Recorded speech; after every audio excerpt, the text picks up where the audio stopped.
தெய்வத்தின் குரல் மூன்றாம் பாகம். ஆச்சார விஷயங்கள் விஞ்ஞானத்துக்கு கட்டுப்பட்டதல்ல. பகுதி 2.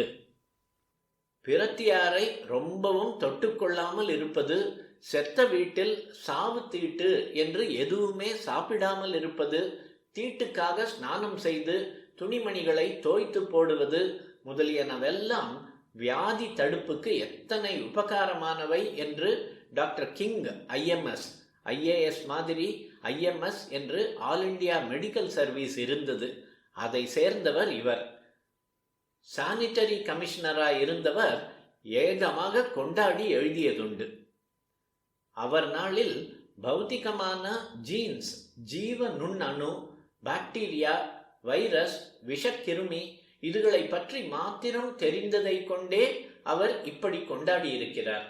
ஆனால் அதற்கப்புறம் சைக்காலஜி, பாராசைக்காலஜி ரொம்பவும் டெவலப் ஆகி மனுஷனுக்கு மனுஷன் எண்ணம், குணம் இவற்றை பொறுத்து கூட வித்தியாசமான வேவ்ஸ், அதிர்வலைகள், ஆரா, ஒளி வளையம் ஆகியன இருப்பதாக ஏற்பட்டிருப்பதிலிருந்து சமத்துவம் என்ற பெயரில் எல்லாரையும் தொட்டுக்கொண்டும் தீட்டு பார்க்காமலும் பல பட்டடையாக குழப்பினால் அவரவர்களுடைய பிரத்யேகமான வளர்ச்சி கிரமம் பாதிக்கப்படும் என்று இன்னும் நன்றாக தெரிகிறது. ஒருத்தன் படுக்கையில் இன்னொருத்தன் படுத்து கொள்ளக்கூடாது, ஒருத்தன் வேஷ்டியை இன்னொருத்தன் கட்டி கொள்ளக்கூடாது, ஒருத்தனுடைய தீர்த்த பாத்திரத்தில் இன்னொருத்தன் குடிக்கக்கூடாது என்கிறதெல்லாம் இப்படி பர்சனல் மேக்னட்டிசத்தை, மனோசக்தியை காப்பாற்றிக் கொள்வதற்குத்தான். மாதவிடாய் என்கிறோமே, அதில் பெண்களை தனித்து வைத்து தீட்டு சொல்வதில் பௌத்திக அசுச்சி, தூய்மை குறைவு ஒரு பங்கு என்றால், பௌதிகத்துக்கு தெரியாத அசுச்சி இன்னொரு பங்கு. இது பாப புண்ணிய விஷயம். இந்திரனின் பிரம்மஹத்தி பாபத்தில் ஒரு பங்கு ஸ்திரீகளிடம் ரஜஸாக போகிறது என்று சொல்லி இருக்கிறது. இது ஆரா வேவ்களில் கூட தெரியாது. அவரவர் மனோசக்தியை வெளியே விடாமல் ரட்சித்துக் கொள்வது பற்றிய நவீன சயின்ஸ் கொள்கையை சொல்லும் போது ஒன்று நினைவு வருகிறது. கச்சம் போட்டு கட்டிக்கொள்வது என்று வைத்திருக்கிறதல்லவா? இதை பற்றி ஒருத்தர் எழுதியிருந்தார். வஸ்திரத்தின் நுனி வெளியே பார்க்க இருந்தால் இதை உடுத்தி கொண்டிருப்பவரின் மனோசக்தி வேவ்கள் வெளியே போய்விடுகிறதாம். கச்சமாக மடித்து உள்ளே சொருகி கொண்டு விட்டால் இப்படி விரயமாவதில்லை என்று சொல்லி இருக்கிறார். இதை தெரிந்து கொண்டுதான் துருக்கர்கள் கூட லுங்கியை ஓரம் தைத்து கட்டிக்கொள்கிறார்கள் போல் இருக்கிறது என்றும் குறிப்பிட்டிருந்தார்.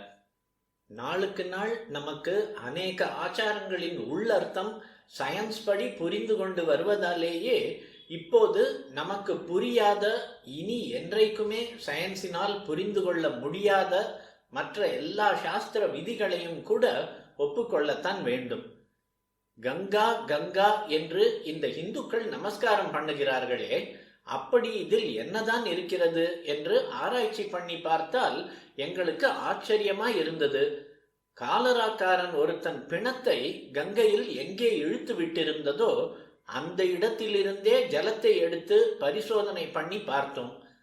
மாய மந்திரம் மாதிரி அந்த ஜலத்தில் ஒரு காலரா கிருமி கூட இல்லை என்று ரிசர்ச் செய்தவர்கள் ரொம்ப வருஷம் முந்தி ரிப்போர்ட் கொடுத்திருந்தார்கள்.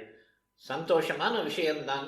ஆனாலும் நாம் கங்கா கங்கா என்று நமஸ்காரம் பண்ணுவது அவள் வியாதி நாசினி என்பதற்காக இல்லை, பாப நாசினி, சம்சார நாசினி என்பதற்காகத்தான். பாக்டீரியா, வைரஸ் மாதிரி பாப புண்ணியமோ, சம்சாரம், மோக்ஷம், நரகம் இவையோ சயின்டிஸ்டின் தியரிக்குள்ளும் டெஸ்ட் டியூபுக்குள்ளும் என்றைக்குமே வராது.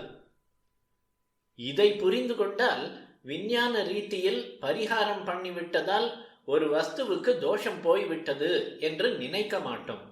இதை எதற்கு சொல்கிறேன் என்றால், இப்போது எவர் சில்வர் என்று ஒன்று ரொம்ப நடமாடுகிறது. சுவாமி தீபம் உள்பட, கலசமாக வைக்கிற குடம் உள்பட எல்லாம் அதில் வந்துவிட்டது. இத்தனை காலம் இரும்பு பாத்திரம் உதவாது என்ற சாஸ்திர விதியை அனுசரித்து வந்தவர்களும் இப்போது எவர் சில்வரை உபயோகிக்கிறார்கள். இரும்பு கூடாது என்றதற்கு காரணம் அது துருப்பிடிக்கக்கூடும் என்பதுதான். அதனால் அதில் ஆரோக்கிய ஹானி உண்டாக்குகிற ஹேது உள்ளது என்கிறது தான். ஆனால் அந்த இரும்பை இப்படி எவர் சில்வராக ப்ராசஸ் பண்ணிவிட்ட பின் அதில் துருப்பிடிப்பதற்கே இல்லை. அது ஹெல்த் ஹசார்ட் ஆகாது. இரும்பின் தோஷத்திற்கு பரிகாரம் பண்ணிவிட்டதால் அதை உபயோகிக்கலாம் என்று சொல்கிறார்கள்.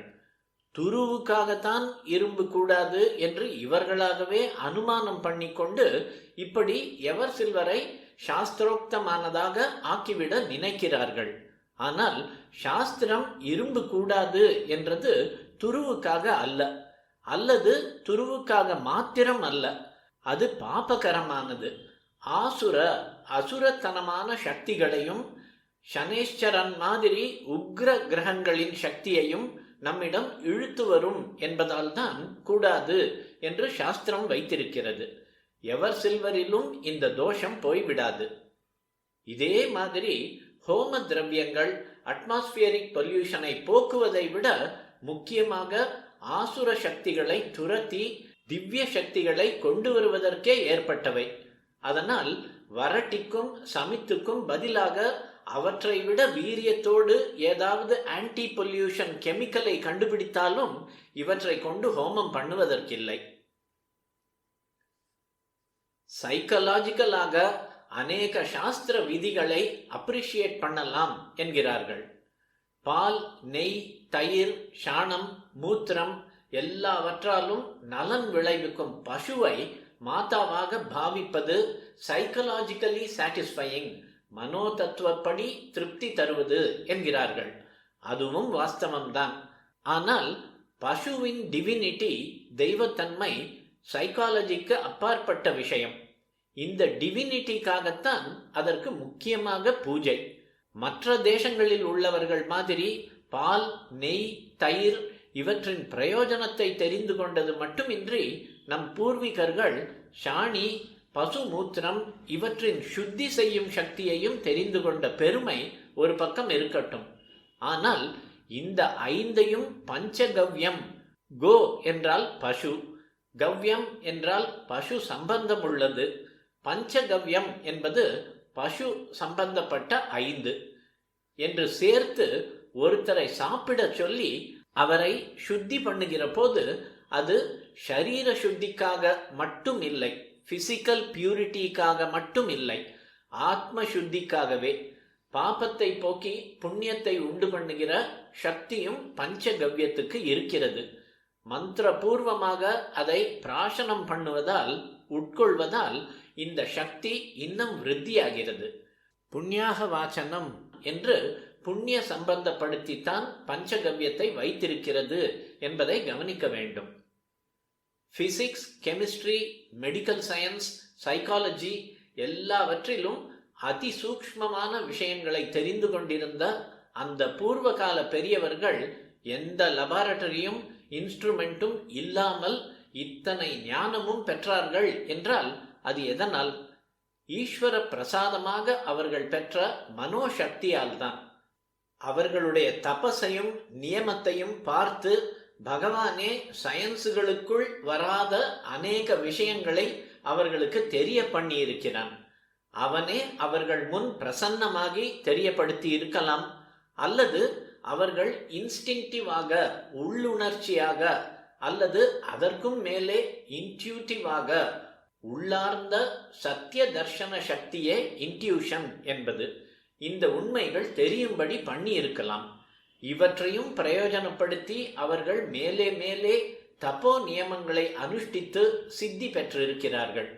அவர்கள் சகல ஞானமும் பெற்று சொன்னவற்றில் நவீன விஞ்ஞானம் ஆச்சரியப்படுகிற கருத்துக்கள், அதனால் ஒப்புக்கொள்ள முடியாத கருத்துக்கள் இரண்டுமே இருக்கின்றன. நம் அறிவுக்கு ஏற்றவை, ஏற்காமல் மூட கொள்கையாய் தோன்றுகிறவை இரண்டும் இருக்கின்றன. நம்முடைய அறிவு எத்தனையோ ஆராய்ச்சி பண்ணி எவ்வளவோ உபகாரங்களை வைத்துக்கொண்டு கண்டுபிடிப்பதை அந்த பெரியவர்கள் அனாயாசமாக தெரிந்து கொண்டிருப்பதை பார்த்தே நம் அறிவு சக்தியோடு ஈஸ்வர மர்மங்கள் முடிந்து விடவில்லை என்று அறிவு பெற வேண்டும். அந்த மர்மங்களை தெரிந்து கொண்டவர்கள் சொல்வதில் பலதை மூட நம்பிக்கை என்பதுதான் மூடத்தனம். இது நம்முடைய அல்ப அறிவிடம் நமக்கு இருக்கிற மூட நம்பிக்கைதான் என்று தெளிவு பெற வேண்டும்.